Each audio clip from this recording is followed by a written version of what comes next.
त्याची उमटतील. पडसाद किती उमटतील माहिती नाही, पण मला अजूनही कळत नाहीये की मी तर आता तुमच्याकडे वाईट बघितला की हसन मुश्रीफ पण बोलले की जर मतदार यादींमध्ये हे फेरफार असेल तर त्या करेक्ट केल्या पाहिजे, जे आता मंत्री आहेत. मला सांग मागे तर आणि तुम्ही चॅनलवाल्यांनीच खूप प्रूफ दिले की एका बाईचं नाव 25 वेळा आहे, एका घरात 300 माणसं आहेत. तर आमचं तेवढंच म्हणणं आहे की मतदार याद्या नीट करा, त्याला ऑब्जेक्शन बीजेपी का घेते, आमचा तेवढाच प्रश्न आहे. जेव्हा निवडणूक आणि मेन आम्ही निवडणूक आयोगाला प्रश्न विचारतोय.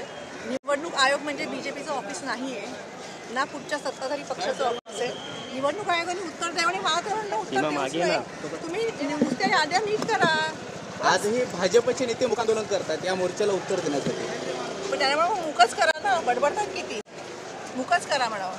आणि त्यामुळे तुमच्या विरुद्ध आमचा मोर्चा नाहीच आहे, आमचा निवडणूक आयोगाच्या विरुद्ध आहे. ना पण निदान तुम्ही सांगा तरी की निवडणूक आयोग म्हणजे बीजेपीचं ऑफिस आहे. या मोर्चाचा फायदा होईल, बघूया. ताई आपण जर बघितलं दोन भावंड कुठतरी एकत्र येतं, याचीही जास्त पोटदुखी भाजपला आहे.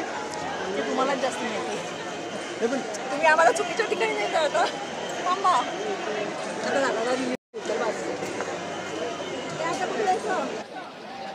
तर दोन दृश्य आपण या ठिकाणी पाहतोय. शर्मिला ठाकरे या देखील आता मोर्चामध्ये सहभागी होण्यासाठी गेले. तर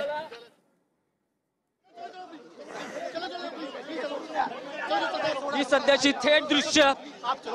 यस अरे पहचानते हम उनको कुछ नहीं करेंगे. हाँ चलिए सर, चलिए सर.